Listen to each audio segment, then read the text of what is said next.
Bom dia! Outubro é o mês das crianças e também das mulheres. Vem saber viver? Vem conhecer o Museu dos Brinquedos. É diversão para todas as idades. Sejam todos bem-vindos ao Museu dos Brinquedos. Vem que tem contação de histórias e bate-papo com a Rúbia Mesquita.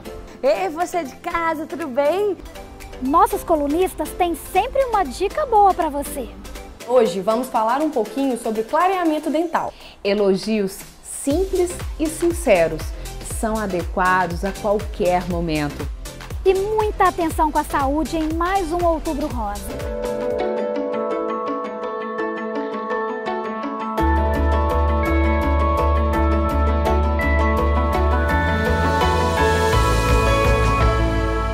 Começa abrindo as portas do Museu dos Brinquedos em BH. Uma viagem no tempo para todo mundo voltar a ser criança. Era uma vez uma casa muito engraçada. Tinha quase 10.000 brinquedos e alguns deles falam. Não é, Dona Luísa? Sejam todos bem-vindos ao Museu dos Brinquedos.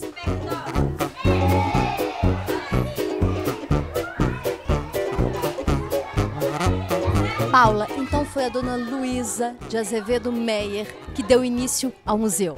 Exatamente. A Dona Luísa era apaixonada com os brinquedos, apaixonada pela infância de modo geral. Luísa ganhava os brinquedos do pai, que viajava o mundo todo e trazia para ela.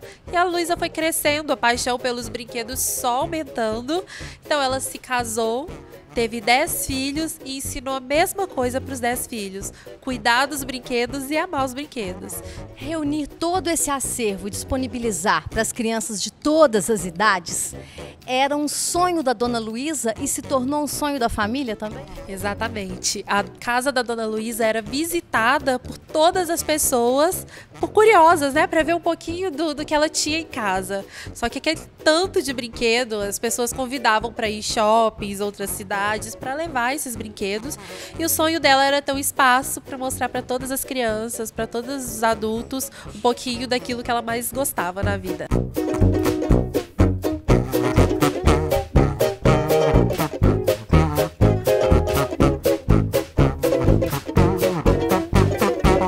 Nossa exposição se inicia nessa sala, onde a gente conta um pouco da origem dos brinquedos, de onde eles vieram, os países, para que eles foram criados. Por isso que logo ali atrás nós temos o Mapa Mundi contando um pouco dessa ideia do brincar e dos brinquedos. Em termos de coleção, a primeira peça que a Dona Luísa adquiriu na vida foi uma boneca de massa que já tem 103 anos. Então a gente começa aqui nessa sala com a questão da historicidade.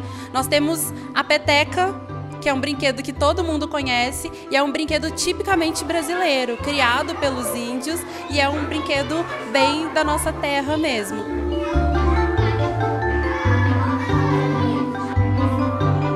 Nessa sala nós vamos encontrar os brinquedos que vieram pós o processo de industrialização. Aqui nós temos esse cavalo todo bem acabado, inclusive, que ele é da Alemanha de 1930. Você também tem aqui uma coleção de Legos de vários tempos. Antigamente, seguindo o processo de industrialização, ele foi feito primeiro de madeira. Eram Legos que estimulavam a pedagogia, a alfabetização, o letramento da criança. Então essa fábrica pegou fogo na Dinamarca e eles inventaram um Lego de plástico com o passar do tempo.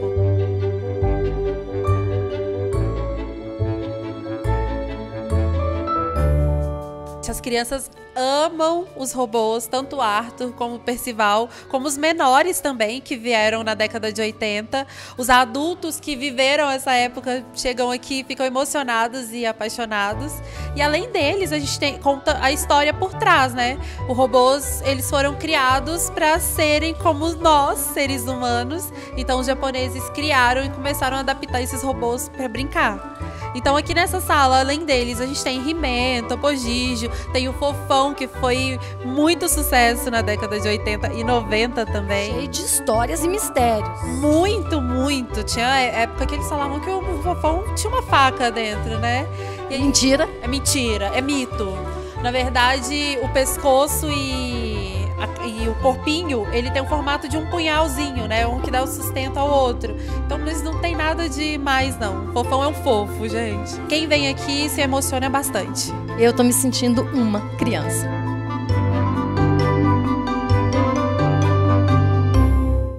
O Museu dos Brinquedos é muito legal, né? Outubro é o mês das crianças e hoje trouxemos a Rúbia Mesquita para um bate-papo conosco. Rúbia é educadora e contadora de história. Foi apresentadora de TV, atriz, professora e hoje tem um canal no YouTube dedicado à garotada. Rúbia, bem-vinda ao programa Saber Viver. Obrigada pelo convite. Ei, você de casa, tudo bem? Que prazer poder estar aqui, principalmente nessa época tão importante, aí o mês das crianças. E Rúbia, aproveitando isso, conta pra gente um pouquinho essa conexão sua com a criançada. Quando começou? Pois eu adoro criança, sempre gostei. Quando eu era pequena, eu me lembro que uma vez perguntaram para meus primos: o que você quer ser quando crescer? E aí cada um queria uma coisa. Tinha gente que queria ser dono do Banco do Brasil, imagina que chique, astronauta. E eu me lembro que eu falei assim: mãe, já sei o que eu quero. Quando eu crescer, eu quero ser babá de criança. E de certa forma eu sou, né? Eu cuido de criança, eu brinco com criança, eu conto histórias para criança. E eu amo, sou apaixonada por criança. Tá grávida, de 8 meses. Conta pra gente, menino, menina? Pois é, eu tô já de 8 meses esperando o Theo, meu primeiro filho, e tô numa expectativa enorme. E é muito bom, né? Eu depois de brincar com tantas crianças, contar histórias para os filhos de tanta gente, poder fazer tudo isso pro meu filho. Uma vez eu li uma frase que fala assim que criança é terra fértil, tudo que planta nasce. E eu acredito muito nisso. Eu, como educadora, eu tenho uma responsabilidade grande de plantar coisas boas, de contar boas histórias, de transmitir bons valores, que é isso que eu desejaria que fizesse com meu filho. Então, eu acho que o maior aprendizado é a responsabilidade que a gente tem perante essas crianças, que nós somos formadores e, sem dúvida nenhuma, o que a gente vai plantar vai nascer. Mas eu adoro isso. Eu me divirto tanto, Melissa. Isso que é bom, né? Isso que é gostoso na criança, essa inocência, né? Hoje você é contadora de história e existe curso para isso, não é mesmo? Existe sim, vários cursos, inclusive eu dou curso de contação de história. Mas sabe quem me ensinou a contar? Meu pai. Como eu sei que hoje os pais cada vez mais trabalham fora de casa, meus pais também trabalhavam, então a forma que eles faziam de se fazer presente, de estar presentes, era sempre contar histórias pra gente. Então isso era muito bom. Hoje eu adoro contar histórias e nos meus cursos uma das coisas que eu sempre mostro é a importância dessas histórias no processo de aprendizagem, como ela é importante para a socialização da criança, para ela aprender sobre as emoções, para ela reelaborar os sentimentos que ela está sentindo, a contar a história utilizando objetos. Então tudo isso eu ensino a contar histórias nas minhas palestras, nos meus cursos. Esse papo continua daqui a pouco, mas agora, bom dia, Ingrid Vilela. Bom dia! Você se lembra quando alguém te elogiou, mencionou algo que você fez e que foi positivo? Quando essa pessoa externou isso, você ouviu. Lembra da sensação positiva, do quanto isso marcou na sua vida? Isso se chama validação. Validação é um elogio simples e sincero, que faz toda a diferença para aquele que recebe e também para aquele que emite, que externa esse elogio. Sabe por quê? Porque o elogio, ele traz satisfação, traz um sentimento de importância, tanto para aquele que emite quanto para aquele que recebe. Mas para aquele que concede o elogio sincero, para aquele que externa aquilo que ele viu, que é legal, que é positivo, e ele traz isso em palavras, é uma forma de conduzir o cérebro a sempre focar naquilo que é bom, nas soluções, naquilo que realmente faz a diferença de forma positiva na sua vida. Você já deve ter ouvido essa frase: você não fez nada mais do que a sua obrigação. Pessoas que falam isso geralmente acreditam que só deve elogiar quando fazem algo de extraordinário, e é muito pelo contrário. Elogios simples e sinceros são adequados a qualquer momento. Inclusive, são grandes estimuladores para a melhoria, para a alta performance, para a satisfação humana. Passe a utilizar o elogio com frequência na sua vida e você terá resultados surpreendentes, positivos. Conta pra gente a sua experiência. Ficaremos aguardando. E sábado que vem tem mais. O câncer de mama atinge cerca de 60 mil brasileiras por ano. Contra ele, somente a prevenção. Hoje nós convidamos o Dr. Ricardo Sembranelli Teixeira para conversar sobre esse assunto conosco. Dr. Ricardo é médico oncologista da equipe do Hospital Felício Roxo e membro da Sociedade Brasileira de Oncologia Clínica. Dr. Ricardo, bem-vindo ao programa Saber Viver. Muito obrigado. Prazer é meu de estar aqui com vocês hoje. Dr. Ricardo, Outubro Rosa, mais um ano. O que você pode nos orientar da campanha do Outubro Rosa? O Outubro Rosa é uma campanha que já começou há algumas décadas, pelo mundo. No Brasil vem se acentuando mais, talvez nos últimos 10 anos, cada ano mais ganhando mais força. E é um evento realmente assim, de extrema importância para a conscientização da população, principalmente das mulheres, da importância da prevenção do câncer de mama, de fazer esse rastreamento para a gente conseguir, de repente, fazer um diagnóstico na fase precoce da doença. Acho que chegando ali em torno de uns 35, 40 anos de idade, elas já começarem a fazer, de repente, o autoexame esporadicamente, principalmente por meses, assim, você faz, normalmente, a melhor fase para se fazer esse tipo de exame é mais ou menos uma semana depois do primeiro dia da menstruação, porque aí um eventual nódulo pode ficar mais proeminente, mais saliente, mais fácil de palpação. Então é um exame bem simples, que eu acho que uma vez por mês não custa as mulheres tirarem aí uns 30 segundos, 1 minuto na hora do banho para fazer esse tipo de palpação.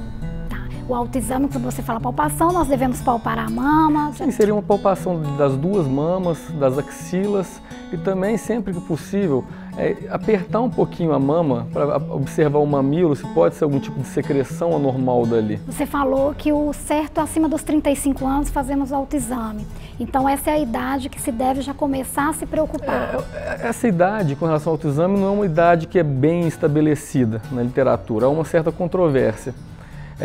O que está mais bem consolidado talvez seja o rastreamento através da mamografia, O Ministério da Saúde sugere que você comece a fazer o rastreamento através de mamografia no Brasil a partir dos 50 anos de idade e que faça um exame a cada 2 anos, até completar 70 anos.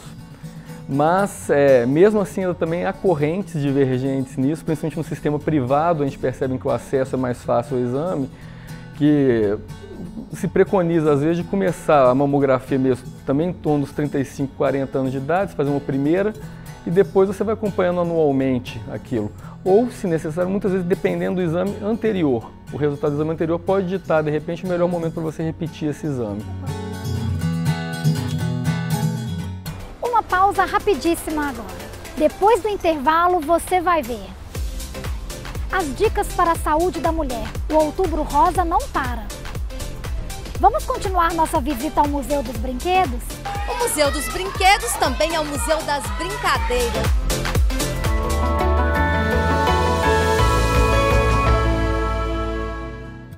Genética. Muita gente pergunta, o câncer é genético? Alguém da família que já teve? Isso é mais uma pontinha para que a gente tenha um alerta?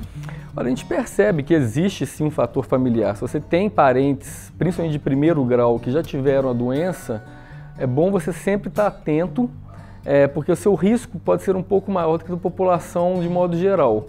Mas não é de forma alguma, minha mãe teve ou minha irmã teve, o fato que você vai ter. O que a gente vê hoje em dia é que talvez valha a pena, dependendo da característica que você tem na família, mais de um caso de câncer de mama. Você tem assim, casos de diagnóstico muito cedo, pacientes abaixo de 40 anos de idade, ou mesmo assim, casos de câncer de mama em homens na família, um alto fator também para você pensar num caso realmente genético, que pode ter uma probabilidade maior. E graças ao Outubro Rosa, muitas instituições fazem campanha e até mesmo exames gratuitos. É bom a gente alertar isso. Sim. Nessa época, muitas instituições realmente promovem, de repente, campanhas de conscientização que facilitam o acesso aos exames. consultas médicas ou mesmo até mamografia em alguns casos. Não só é até legal, o Outubro Rosa ele é muito destacado, mas as pessoas ficarem cientes que também tem outras campanhas ao longo do ano de outras doenças de câncer que não são tão badaladas, ficarem atentas também para o futuro, perceber, por exemplo, os homens no Novembro Azul, que também já é relativamente conhecido, mas também tem o Setembro Verde do câncer do intestino, por exemplo, que também às vezes a gente tem campanhas de acesso à colonoscopia, tudo mais que facilita esses exames. Falar do índice de cura do câncer de mama é ainda complicado, né, doutor? A gente não consegue falar exatamente um número absoluto, né? Mas é extremamente conhecido e muito bem divulgado que quanto antes você diagnostica, maior a sua chance de cura.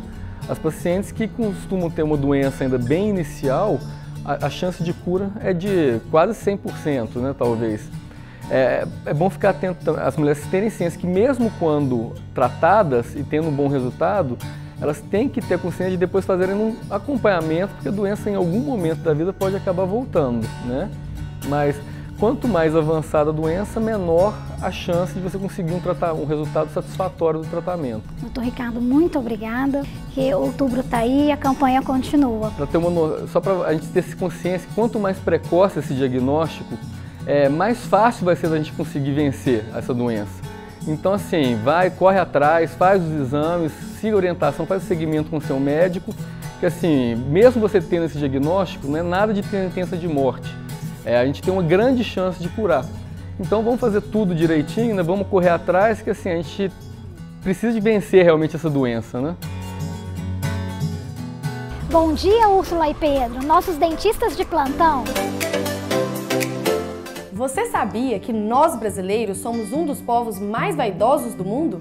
Bom dia, meu nome é Úrsula Queiroz. Eu sou Pedro Galdino, somos dentistas do UK Consultório Odontológico e hoje vamos falar sobre clareamento dental. Afinal, quem não quer um sorriso lindo e branquinho?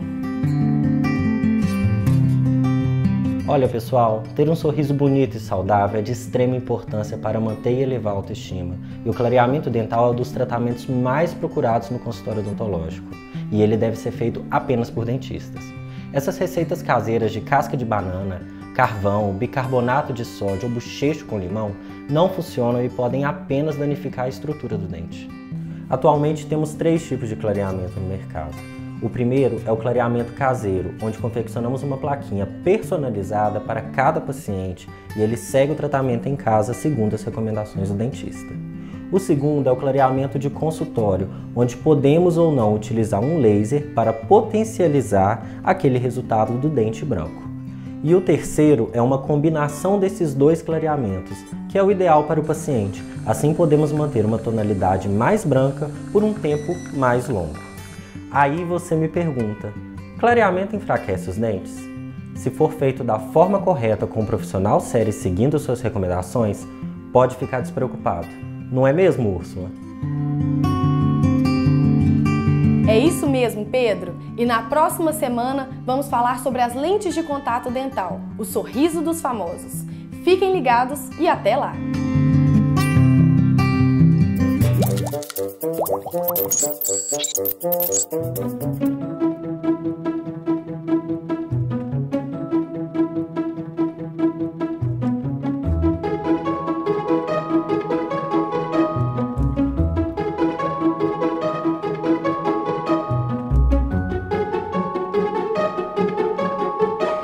Esse museu tem brinquedos que são também da sua infância, né? E como eu já até fotografei as bonecas da mãe dele, que eu encontrei ali. Os brinquedos do pai dela, que eu já fotografei e já mandei para eles. Eu me sinto uma privilegiada de ter tido a infância que eu tive. Eu estou podendo mostrar para minha neta novamente.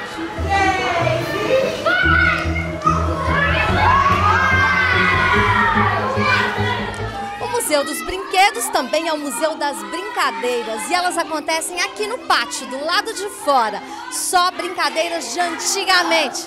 Adivinha se eles estão curtindo? Nós procuramos trazer aqui para o museu cantigas antigas, cantigas de roda, para resgatar mesmo essa coisa que foi perdida no passado, né? Porque antigamente eram muitas brincadeiras de rua, brincadeiras de grupo, e aqui no museu nós procuramos fazer esse resgate dessas brincadeiras.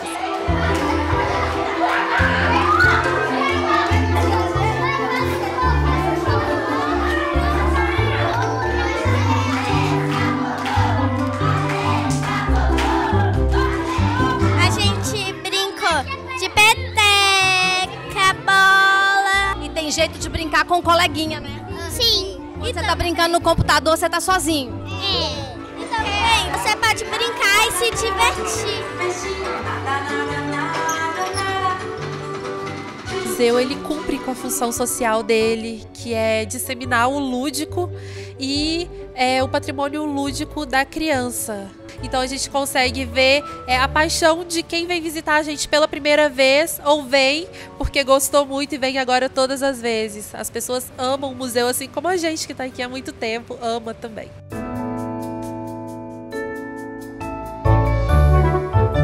Paula, para você, o que é saber viver? Saber viver é saber cultivar um pedacinho da infância e ter ela atrelada dentro de nós até quando a gente for velhinho. Igual a Dona Luísa. Igual a Dona Luísa.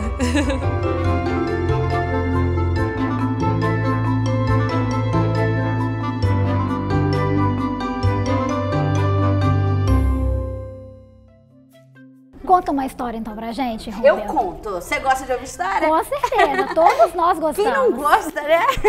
Olha só, Melissa, esse daqui é meu livro. Ele se chama Dr. Renato. E ele se chama assim porque Renato é o nome do meu pai. E deixa-me ver qual história que hoje ele trouxe. Tchan, tchan, tchan, tchan. E essa história é boa. A história que eu vou contar se chama As Manias do Menino. E essa história tem um autor, que é o Clovis Bolfo. E começa assim.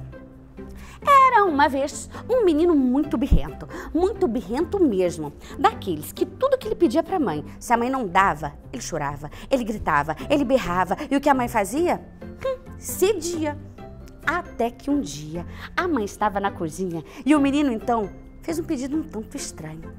Ô mãe, aqui, eu quero comer uma minhoca. Minhoca? Ficou doido o menino, onde já se viu comer minhoca. Quem come minhoca é peixe, não tem nada disso. Mas você já sabe, tudo que a mãe falava não, o menino gritava, berrava, chorava. E o que a mãe fazia? Cedia. Tá bom, menino, tá bom, vamos arrumar uma minhoca. E a mãe foi pro quintal, olha só a situação, procurar a tal da minhoca. E cava daqui, cava dali, tanto cavou que... Minhoca encontrou. Pegou a minhoca, colocou num prato, entregou pro menino. Pronto, menino, come a tal da minhoca, come! O menino olhou pra minhoca, olhou pra mãe e... Ô mãe, aqui, eu gosto de comer minhoca, mas eu como minhoca frita. Frita ela pra mim. Pensou a mãe, não é possível, menino. Minhoca frita, onde você já se viu isso? Dá sossego. Mas você sabe, sempre que a mãe dizia não, lá ia o menino, chorava, gritava, berrava, esperneava, e o que a mãe fazia? Cedia. E lá foi ela pra cozinha, colocou as minhocas dentro da panela e começou a fritar. Depois que a minhoca estava pronta, a mãe colocou no prato tudo certinho e entregou pro menino. Pronto, menino, come a minhoca, agora come.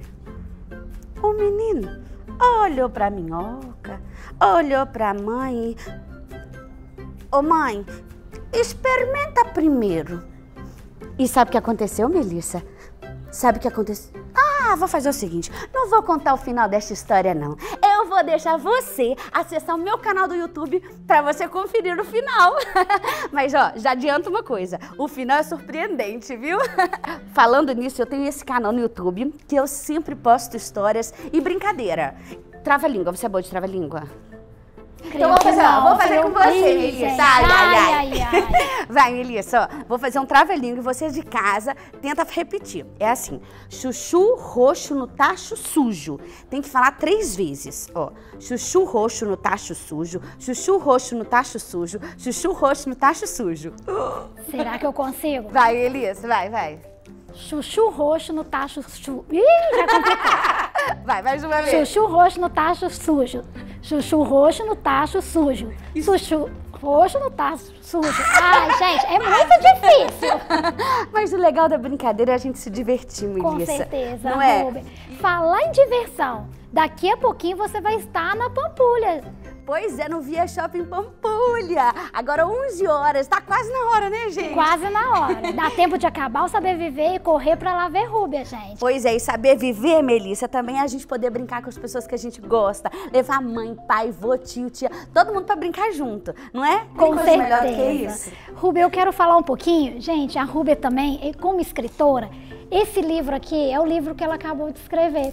Rúbia, conta um pouquinho pra gente. Pois é, esse livro, 1, 2, 3 Contos de uma Vez, é um livro que tem 3 histórias. Que primeiro é Me Dá um Tempo do Seu Tempo, a segunda é O Aniversário de Nina e o terceiro é Uma Margarida Diferente. Além do livro, eu também tenho um CD. Olha só que luxo! Tcharam!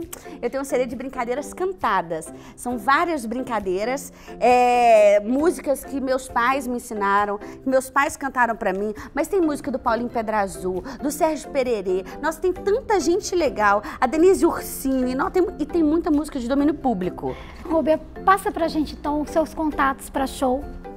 Então você aí que quer saber mais sobre o meu trabalho, você pode acessar as minhas redes sociais. Primeiro tem o YouTube, que você tem que se inscrever, que tá super legal, que tem brincadeira para brincar junto com a mãe, com o pai, com todo mundo, para ouvir histórias, que é youtube.com/Rúbia Mesquita Oficial, ou senão nas minhas redes sociais, que é sempre Rúbia Mesquita Oficial. Bom que fica fácil, não é?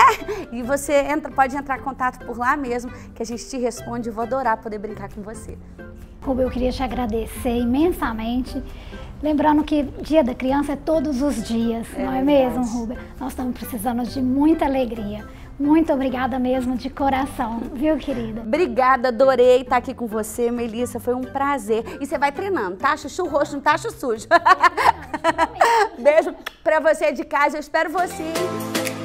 Acabou, mas semana que vem a gente volta. Tchau.